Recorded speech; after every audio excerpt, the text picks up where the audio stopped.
Let's dive into the story of Karma Douglas. In early October of 2025, deputies out in Vancouver, Washington, got a wild 911 call. The call was about a woman who wasn't responding. When they got to the house in the Truman neighborhood, they discovered 44-year-old Chantal Trotter on the floor, and she wasn't breathing. Despite all the life-saving attempts, she was gone. The person they were looking for had bolted from the scene, but, spoiler alert, she didn't get very far. So, how exactly does a girl's night go so wrong that it ends up being someone's last night on Earth? Enter 17-year-old Karma J. Douglas.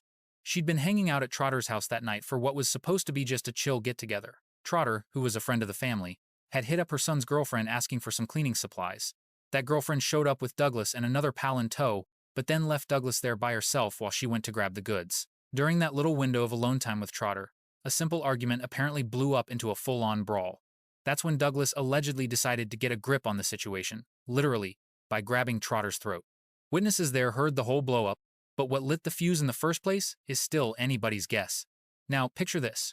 Trotter was described as being 6'3" and weighing over 300 pounds, while Douglas was, let's just say, not that. This created a pretty dramatic size difference between them. After it all went down, Douglas fled the house, and on her way out she allegedly clocked a woman who was trying to call 911. She also either busted up or snatched a cell phone in the process. Clark County Sheriff's deputies finally tracked Douglas down around 12 a.m. on October 5th at a house nearby, roughly 200 feet away, where she was, of all things, working as a babysitter. When the deputies walked in, they found her with blood on her clothes. She seemed pretty lit and was not exactly in the mood to cooperate with the police. A trip to the hospital confirmed she only had some minor scratches and bruises.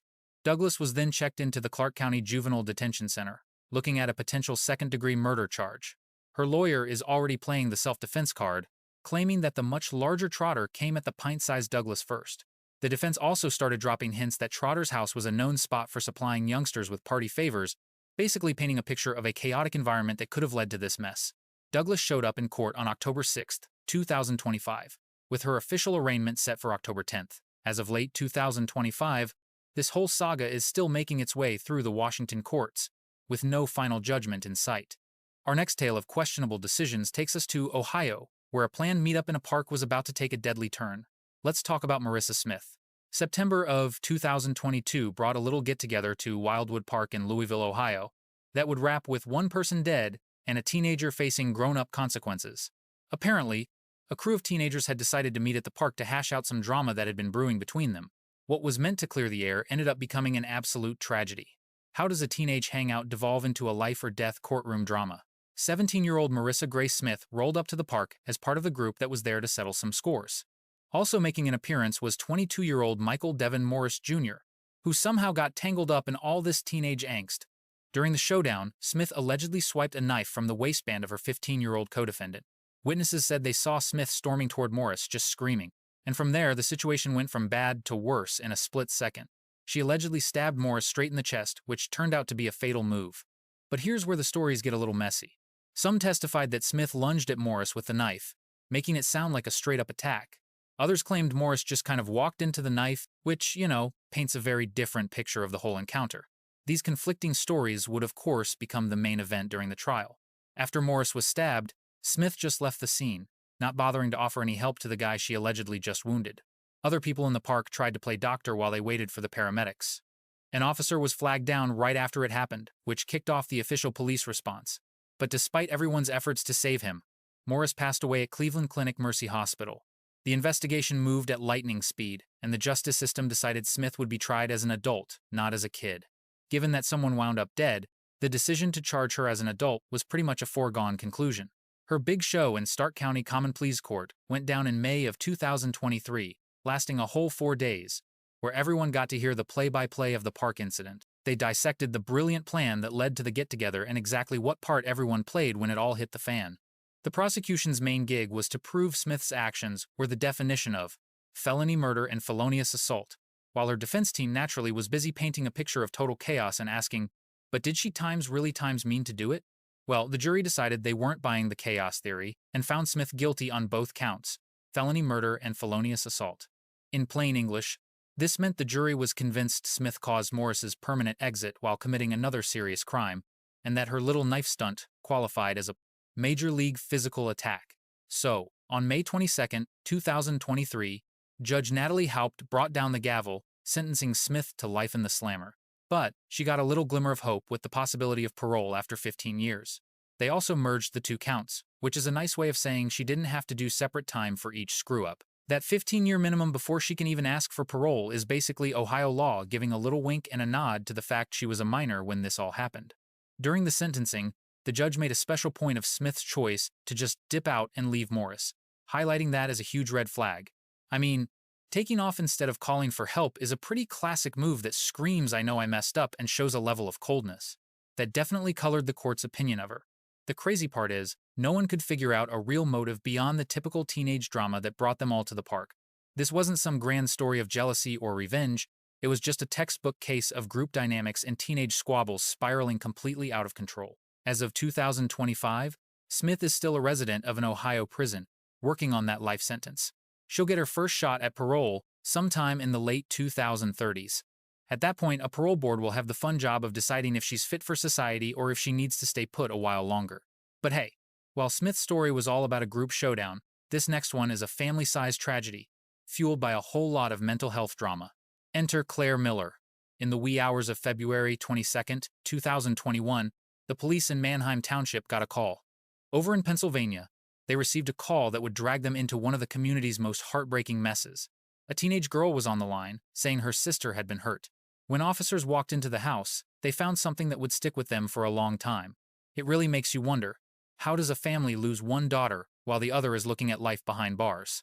It was 14-year-old Claire Miller who had called 911 to report that her sister was, well, gone.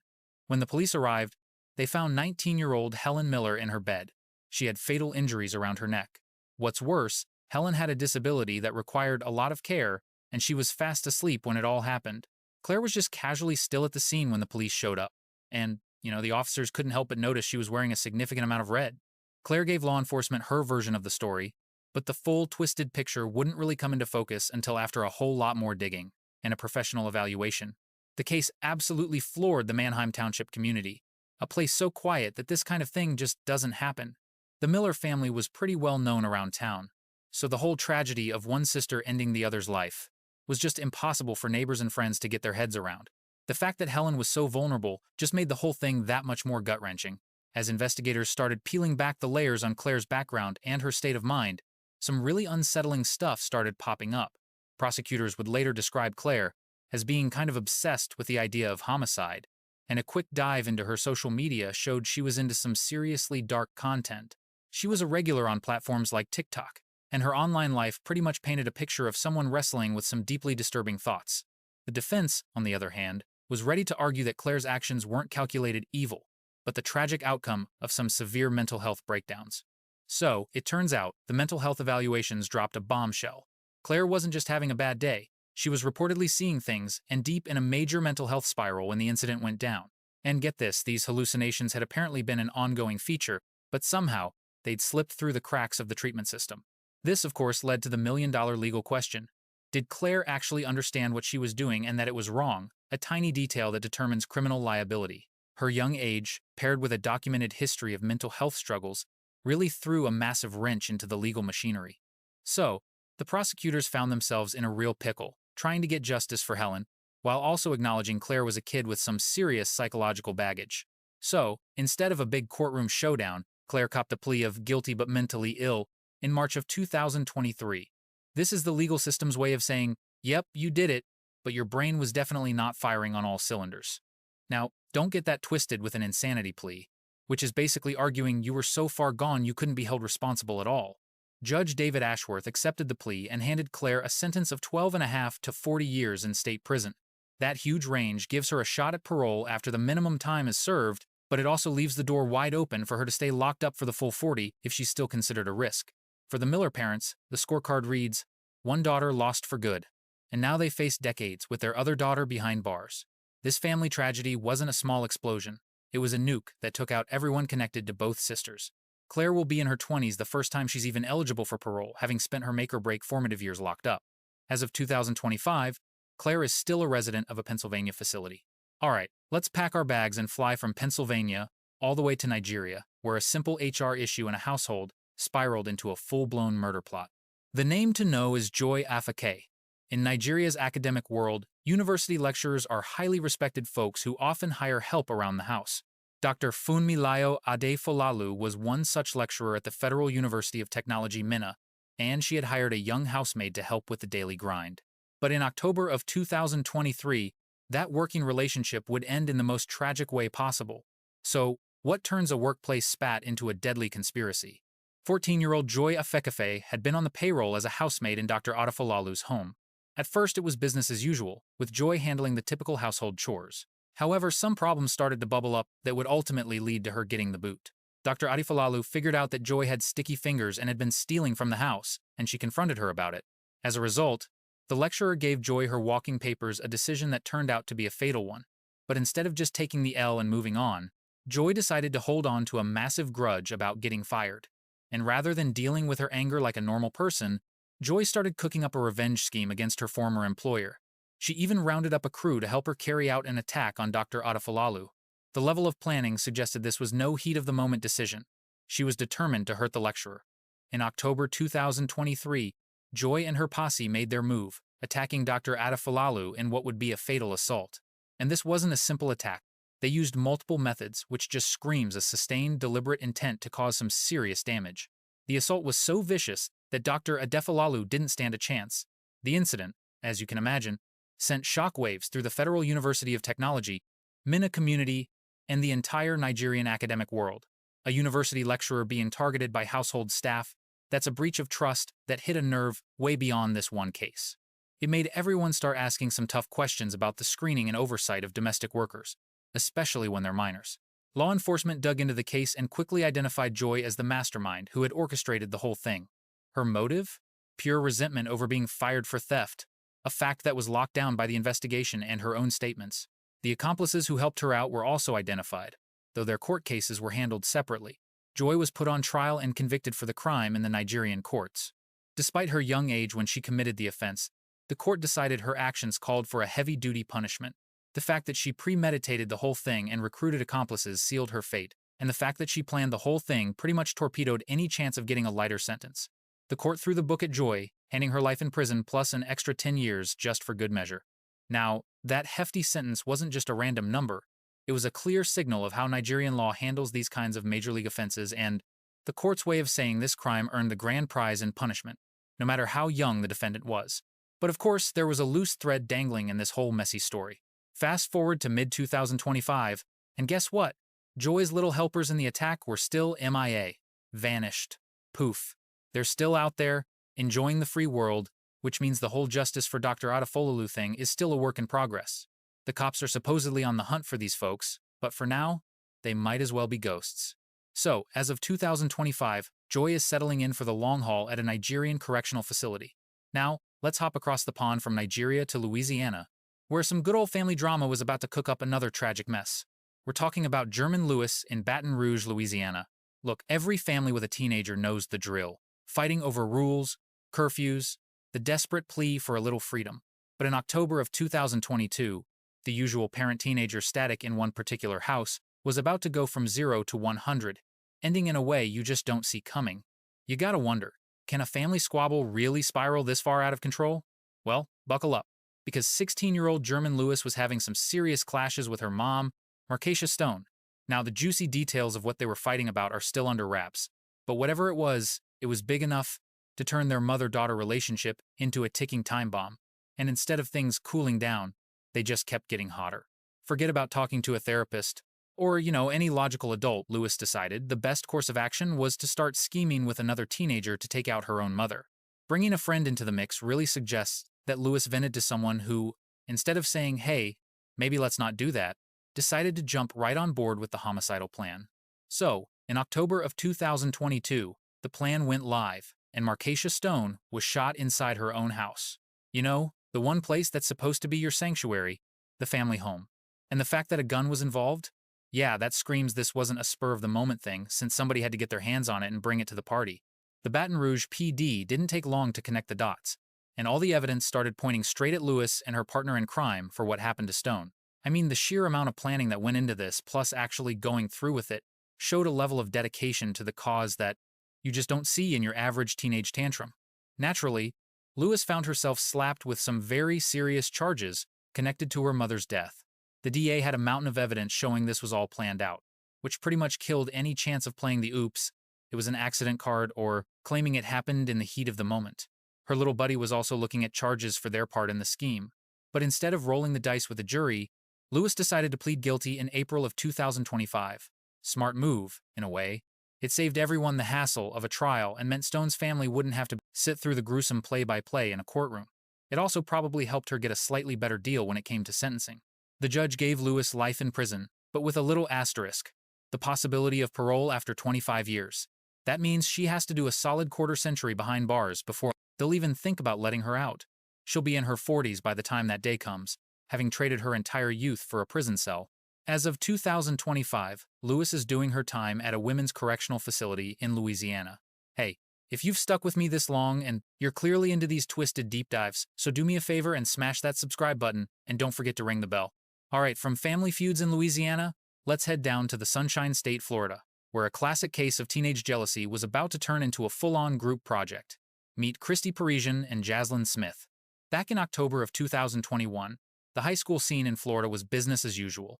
A whole lot of drama about who was seeing who, a ton of jealousy, and the usual social warfare. But for one 18-year-old kid named Dwight DJ Grant, all that normal high school nonsense was about to get him killed. When they decided to mess with the wrong people. Seriously, how does high school drama escalate into a coordinated tactical assault? You've got Christy Parisian, 17, and Jazlyn Smith, 16, who were both caught up in what prosecutors dryly called a love triangle jealousy situation. Apparently, Grant had been involved with or just interested in someone, which created a major issue for Parisian and Smith. But instead of, talking it out, or just blocking Grant on social media, the whole thing went from 0 to 100 real quick. The two teens, plus at least one other, hatched a plan to lure Grant to a specific spot where they could ambush him. The whole luring angle is a dead giveaway. This was premeditated. This wasn't some random fight that got out of hand, but a calculated plot to get Grant exactly where they wanted him, for a very specific reason. And once Grant got there, the attack involved a whole crew and, get this, a sword. The choice of a sword is just bizarre, and screams that this was all planned out because somebody had to actually get a sword and bring it to the party. The assault was so vicious that Grant didn't survive. Using a sword in a teenage beef absolutely stunned the Florida community and the cops. While stabbings among kids are sadly not unheard of, this particular weapon choice hinted that something was way different about this case. It suggested they either had access to some weird stuff, or they deliberately picked a weapon designed for maximum carnage. Law enforcement investigated and zeroed in on Parisian, Smith, and at least one other person who took part in the attack. The evidence clearly showed the planning that went into baiting Grant and carrying out the assault. Witness statements and physical evidence pieced together everyone's role in the whole mess. Both Parisian and Smith were charged as adults, not in the juvenile system. The sheer brutality of the crime, the obvious planning, and the fatal result all but guaranteed they'd be tried in adult court. This meant they were staring down the barrel of much harsher sentences than they ever would have faced in juvie. The legal gears churned through Florida's court system, and both young women eventually owned up to their roles in what happened to Grant. Their cases were settled with plea agreements instead of a full-blown trial, which at least spared Grant's family from that nightmare. In February of 2025, both Parisian and Smith were sentenced to 25 years in the slammer.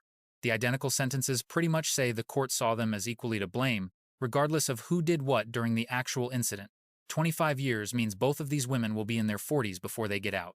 As of 2025, both Parisian and Smith are doing their 25-year stretch in Florida correctional facilities. By the time they're released, they'll have spent their entire young adulthood behind bars, having thrown away their freedom over some drama that, in hindsight, could have been sorted out in a million non-violent ways. The co-defendant in the case had a separate hearing, with their sentence depending on exactly what part they played in planning and executing the attack. The fact that multiple teenagers teamed up to pull this off just shows how peer pressure and groupthink can push young people into doing things they would never consider doing alone.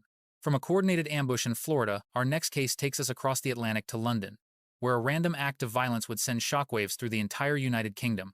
3 teenage girls in London.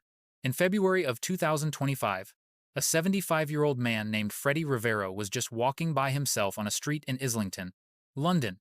He was just a retiree going about his day in his own neighborhood. What happened next was caught on a cell phone, and it would land 3 teenagers in some very hot water. Why on earth would anyone target an elderly man for no reason at all? Three teenage girls, aged 14, 16, and 17, walked up to Rivero and just launched into an unprovoked attack. It was a sustained physical beatdown, with the girls using their hands and feet on the old man. Rivero, already frail because of his age, had zero chance of defending himself against three younger attackers. The entire ugly incident was filmed on a phone, a detail that would become the linchpin for the investigation and prosecution. The fact that someone was recording the attack just raised a ton of disturbing questions, speculating if the whole beatdown was just for kicks or, for the gram. And of course, the phone footage caught every brutal second, which, surprise, turned out to be an ironclad piece of evidence for the courtroom. After their handiwork was done, the girls bolted, leaving Rivero crumpled on the pavement. Some good Samaritans dialed 911, and Rivero was rushed to a hospital. But the damage from that little street party was just too much to fix, and he didn't make it. The Met Police got on the case, using that handy smartphone video and what witnesses had to say to track down the three geniuses behind the whole thing. That video evidence pretty much squashed any chance for the defendants to claim they were just innocent bystanders, since you could see them clear as day, delivering the blows. And because the attack came out of nowhere, they couldn't exactly play the self-defense card or argue that he started it. All three teens were slapped with charges for their role in Rivero's checkout, but due to their age, the girls got to stay anonymous. Thanks to UK laws that keep the names of young offenders under wraps, they ended up in juvie court instead of with the big kids, even though the charges were no joke, which meant the case still got a ton of media attention. The prosecution rolled out the phone footage of the beatdown, the medical reports on Rivero's injuries, and what ultimately caused his lights to go out, along with testimony from people who saw it go down. They really hammered home how random the whole thing was, and how Rivero, being an old man, never stood a chance. Turns out, there was no real motive, other than maybe boredom or a twisted desire for online fame. All three girls ended up copping a plea to manslaughter, basically admitting their little stunt was what caused Rivero to punch his final time card. Pleading guilty meant they dodged a full-blown trial, which at least saved Rivero's family from the horror of watching that video on a loop in court. Come October of 2025, the three teens were handed their sentences, getting anywhere from 2.5 to 4 years in the slammer. The sentences were different for each girl depending on who did what and how old they were. Those pretty short sentences are just how the UK rolls, focusing more on fixing young criminals than locking them up and throwing away the key, even for the big stuff. So, as of 2025, the trio is doing their time in some UK youth facility. They'll probably get out while they're still in their late teens or early 20s.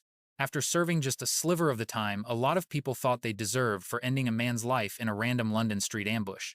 Back in June of 2019, the city of Anchorage, Alaska, hosted a real-life horror story that put the dangers of catfishing and online mind games on full display. 18-year-old Denali Brehmer seemed like your average teenager friends, a normal life, the whole 9 yards. But behind that facade, she was tangled up in some online chats that were a fast track to tragedy. So, how does some random dude on the internet talk a girl into offing her own friend? Well, Brehmer was chatting with someone she thought was a rich guy from the internet named Tyler. This mystery man promised to wire Brehmer a cool $9 million if she would just do one little thing for him, take someone out and send him pictures as proof. This classic online scam, better known as catfishing, preyed on Brehmer's weaknesses and, let's be real, her apparent greed. And the target Tyler picked out wasn't some random person, it was someone Brehmer knew. 19-year-old Cynthia Hoffman, who actually thought Brehmer was her friend. Now, Hoffman had some developmental disabilities, which made her super trusting and an easy target. She had absolutely no clue her so-called friend was scheming against her on orders from some keyboard warrior. So, in June of 2019, Brehmer rounded up a few partners in crime to help pull off the plan. The crew tricked Hoffman into going to a secluded spot near Thunderbird Falls, which is a pretty popular hiking spot just outside of Anchorage. They picked it specifically because it was out in the middle of nowhere, making it the perfect place to avoid any witnesses or hear someone screaming for their life. Once they got to that isolated spot, Brehmer shot Hoffman and then dumped her body in a river. The crew then snapped some photos, which Brehmer fired off to Tyler as proof of a job well done. It seems she actually believed that sending this evidence would score her that promised $9 million. But here's the kicker. Tyler wasn't rich, and that $9 million was completely made up. The person behind the screen was actually Darren Shill Miller, some guy from Indiana who was totally catfishing Brehmer. Shill Miller had invented this entire fantasy just to manipulate Brehmer into hurting someone for his own sick entertainment. He never planned on paying anybody a dime. He just wanted to see if he could actually convince someone to pull off such a twisted act. So, when Hoffman's body was eventually found, the cops started digging through the digital dirt on Brehmer's phone. which of course revealed all the chats with Tyler and the proof of the deed photos she sent afterward. This handy electronic trail made it relatively simple to pinpoint everyone involved and figure out the whole story. Before long, Brehmer and her little crew were arrested and charged. The whole case was a shocker, mostly because of how easily some internet nobody managed to talk a teenager into taking out her own friend. The promise of cash, even a ridiculously huge amount that should have set off every alarm bell, was apparently enough to get her to throw her morals in the trash. During the court proceedings, the full, insane scope of the online manipulation came to light. Shill Miller had cooked up an elaborate fairy tale about his wealth and his whole identity, taking his time to build trust with Brehmer before dropping his deadly request. His psychological warfare on a vulnerable teenager really showed the dangers of online friendships, where people are not who they appear to be. Brehmer was ultimately convicted and handed a 99-year prison sentence, which is basically a life sentence when you do the math.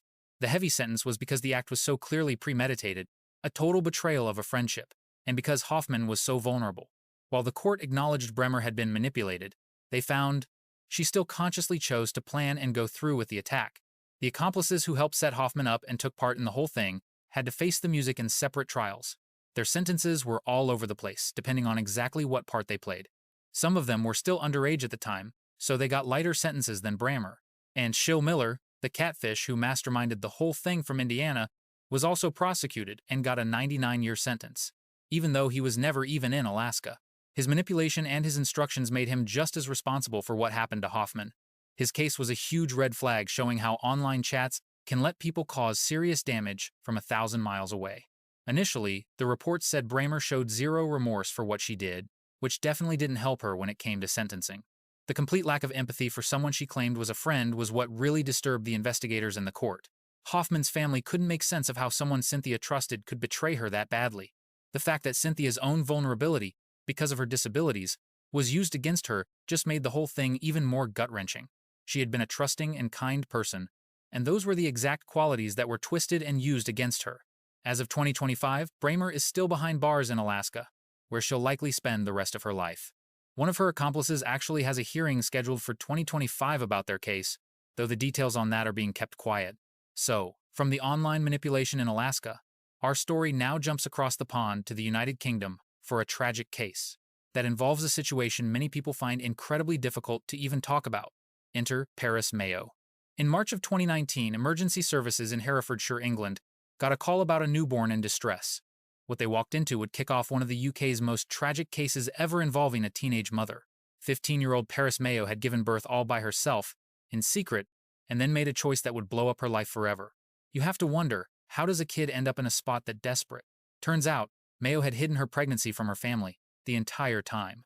She was living in what reports called a pretty tough home environment, and she apparently felt she couldn't tell a single soul she was pregnant.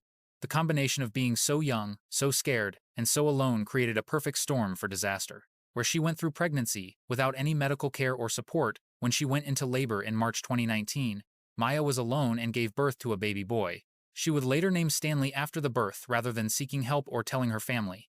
Mayo made a fatal decision. She attacked and suffocated the newborn, ending his life shortly after he entered the world. Mayo then hid Stanley's body and attempted to conceal what had happened.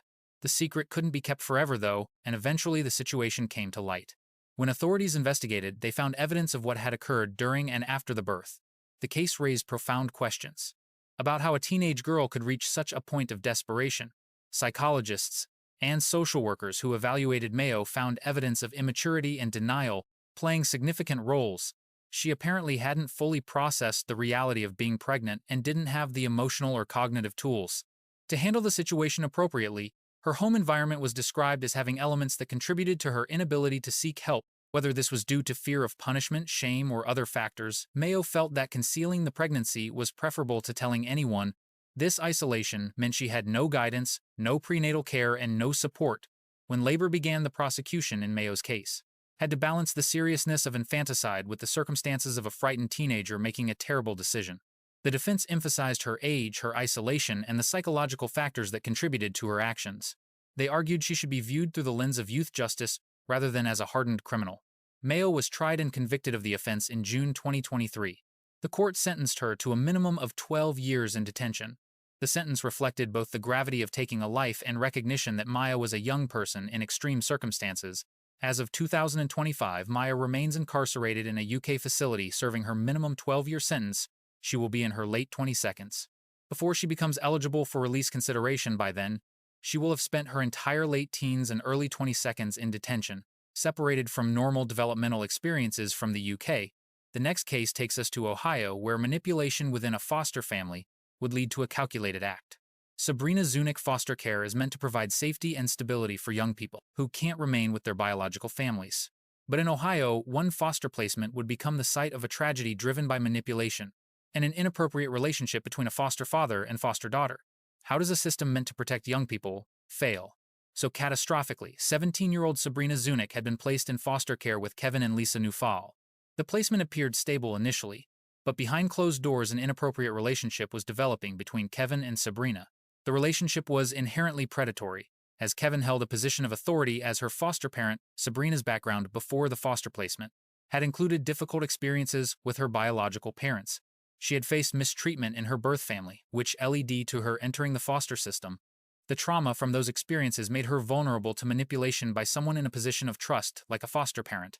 Kevin Canafel began an inappropriate, intimate relationship with Sabrina, exploiting his position of authority and her vulnerability. The relationship was illegal on multiple grounds. She was a minor in his care, making it both statutory and a gross violation of his duties as a foster parent. Lisa Canafel was apparently unaware of what was happening between her husband and their foster daughter, but Kevin wanted more than just to continue the secret relationship. He convinced Sabrina to take action against Lisa. Apparently motivated by a desire to be with Sabrina without the complication of his marriage, there was also financial motivation involving life insurance policies. Kevin manipulated Sabrina into believing that eliminating Lisa was the solution to their situation. So, Kevin's grand plan was to convince Sabrina that taking Lisa out of the picture was their only way out. And in November of 2012, Sabrina went through with it, attacking Lisa Neufall right in the family home. She stabbed her over and over again. The attack was obviously fatal, and that was the end of Lisa's story. Meanwhile, Kevin, the mastermind, made sure he had a rock-solid alibi. He was trying to look like he had absolutely nothing to do with it, but the investigation almost immediately sniffed out the completely inappropriate relationship between Kevin and Sabrina. And then evidence started popping up that proved Kevin was the one who planned the whole thing. Prosecutors laid out a case showing that Kevin had groomed and totally manipulated his vulnerable foster daughter into committing the crime, using their twisted relationship and his authority over her as his primary weapons. Unsurprisingly, both Kevin and Sabrina were charged for their roles in Lisa's death. The whole mess really put a spotlight on the serious lack of oversight in foster placements and how the system utterly failed to protect Sabrina from the predatory guy who was supposed to be her foster father. And let's be real, Lisa was also a victim of the system's failure to even check in on the situation. During the trial, Sabrina's lawyers hammered home how Kevin had manipulated and groomed her, arguing that while she did the physical act, Kevin was the one pulling all the strings. The massive power imbalance between a foster parent and a teenager was really the key to understanding how this whole nightmare unfolded. Sabrina was convicted and handed a life sentence. She got the possibility of parole after 30 years, which was the court's way of saying they knew she was responsible but also a victim of major manipulation by the one person who was supposed to keep her safe. She won't even be up for parole until 2042, when she'll be in her late 40s. Kevin Canafel also got convicted, of course, and received a life sentence for his brilliant idea of orchestrating Lisa's murder. His predatory moves on his foster daughter and his scheme to manipulate her into murder earned him some seriously heavy penalties. As of 2025, Sabrina is still doing time in an Ohio facility. Her earliest shot at release is 2042, which means she has to serve a full 30 years before parole is even on the table. From the manipulative mess in Ohio, our next case takes us down to Georgia, where some behavioral issues were about to explode into a full-blown family tragedy. He was literally like, "Let's be Bonnie and Clyde." And you said that? Yeah, and I was just like, okay. And, I could hear my grandpa just screaming, them fighting back and forth, and then I just started getting this insane rush. I just started smashing her head with it. It was kind of creepy, because you could tell she was terrified to die. And that brings us to Cassandra Bjorge. In April of 2017, the sleepy suburb of Gwinnett County, Georgia, became the backdrop for a double murder that left the whole community stunned. 17-year-old Cassandra Bjorge was living with her grandparents, Wendy and Randall Bjorge, who had taken her in because of some pretty serious behavioral issues, which made it impossible for her to stay with her own mother. So, what happens when a troubled teen and an older boyfriend cook up a deadly plan? Cassandra had been acting out so much that her mother actually lost custody. Her grandparents stepped in, trying to give her a stable place to live. They were hoping to help Cassandra get through her issues, but instead of the situation getting any better, the tension in the house just got worse and worse. On top of all that, Cassandra had an older boyfriend who was about to get himself deeply involved in what happened next. The whole dynamic between Cassandra and her grandparents, with all their rules, just created non-stop drama. Like pretty much any teenager, Cassandra couldn't stand being supervised and told what to do. But instead of trying to work things out or maybe get some counseling, the whole situation took a dangerously sharp turn. In April 2017, Cassandra and her boyfriend went on the attack against Wendy and Randall Borgie in their own house. The assault was vicious, involving multiple weapons, and it was so sustained that both grandparents ended up dying from their injuries. This all happened in what should have been their safe space, the home where they were trying to help their own granddaughter. But after the attack, Cassandra and her boyfriend just stayed in the Borgie house for a while, and apparently even threw a party. This kind of behavior, right after ending the lives of her grandparents, is just mind-boggling. Suggested a chilling lack of empathy or any sense of regret. The fact that they just hung out in the house, instead of bolting, also showed they were disturbingly comfortable with what they'd done. When the police finally investigated and stumbled upon the scene, the evidence pointing straight to Cassandra and her boyfriend was overwhelming. The fact they had just stayed put basically gift-wrapped the case for investigators, making them incredibly easy to find and arrest. Both were hauled into custody and hit with the charges. The case absolutely blew up in the Georgia media, mostly because of the shocking family-on-family nature of the crime and how young everyone was. Cassandra's mother even spoke to the press about the nightmare, expressing her utter shock and heartbreak. She just couldn't square the daughter she thought she knew with someone who could do that to her own grandparents, who were only trying to get her on the right track. During the court proceedings, the prosecution laid out all the evidence of the brutal attack and everything that happened afterward. Their decision to stick around and basically party, instead of showing an ounce of remorse, completely torpedoed any argument that the whole thing was some kind of freak accident, or a spur-of-the-moment thing. Both Cassandra and her boyfriend were staring down capital murder charges as adults. The choice to charge them as adults instead of juveniles really hammered home how serious this was, especially given their ages. Both were 17 at the time, which is old enough to be tried in adult court under Georgia law. Instead of rolling the dice on a death penalty verdict at trial, both of them copped to plea agreements, which landed them with life sentences. These plea deals took execution off the table, but it meant they'd be spending the rest of their natural lives behind bars. And with Georgia's sentencing laws, a life sentence usually means life with no chance of parole. As of 2025, Cassandra is still serving her life sentence in a Georgia women's prison. Her boyfriend is also doing life, just in a different facility. Neither one is getting out unless the sentencing laws have a major overhaul or a miracle appeal goes through, which, let's be real, seems highly unlikely, considering their convictions and guilty pleas. From Georgia, our last case takes us up to Illinois, where a little jealousy over friendships would spiral into one of the state's most messed-up cases involving teenagers, starring a girl named Sarah Kolb. Back in January of 2005, a 16-year-old named Adrienne Reynolds transferred to East Moline High School in Illinois. She was the new kid on the block, just trying to make some friends and find her place, but her arrival apparently flipped a major jealousy switch in another student that led to an absolute tragedy. This whole situation would become one of Illinois' most infamous cases involving teen offenders.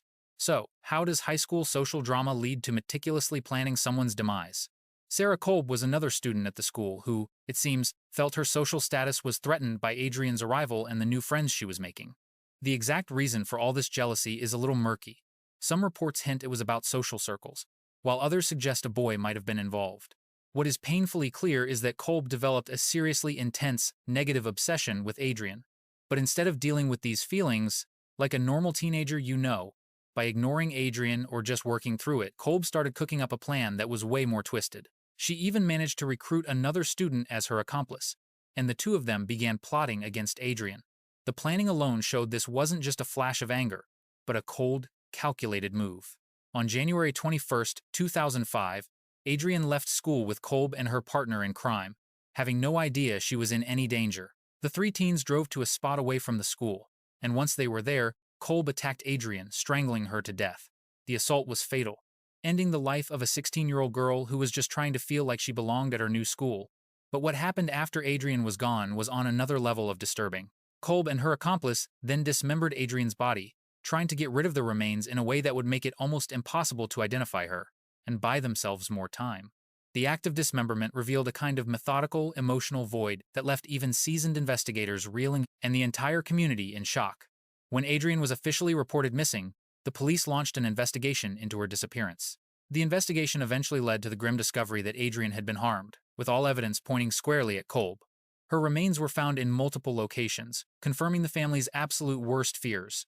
Kolb and her accomplice were promptly arrested and charged. The case against them was a slam dunk, built on a mountain of physical evidence, witness statements, and eventually, their own confessions about what went down.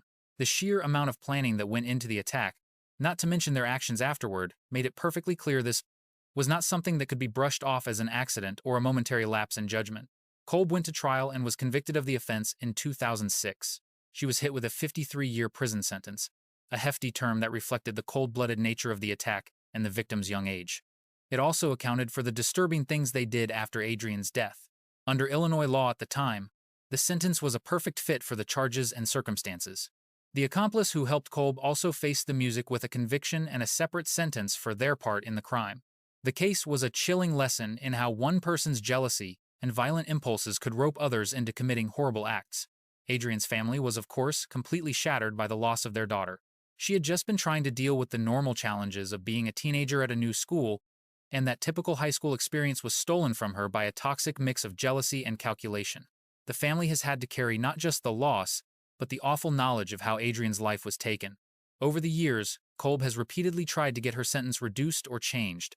These appeals have thrown around various legal arguments, including the claim that the sentence was too severe for a juvenile offender. However, the courts have consistently shut her down, upholding the original sentence and deeming it appropriate for the crime as recently as January 2025. Kolb's sentence was set in stone once again when the courts rejected her latest appeal, finding that the punishment still fits the crime and there was no legal reason for a reduction. This means Kolb will keep on serving her 53-year sentence with no changes to her release date, as of 2025. Kolb is currently an inmate at Logan Correctional Center in Illinois, and she won't be eligible for release until she's served most of her 53-year term. That means she'll be well into her late 60s before she even has a shot at freedom. She's spent her entire adult life in prison, and will be there for decades more. That's all we've got for you today. Thanks for tuning in. Go ahead and click here to check out another video.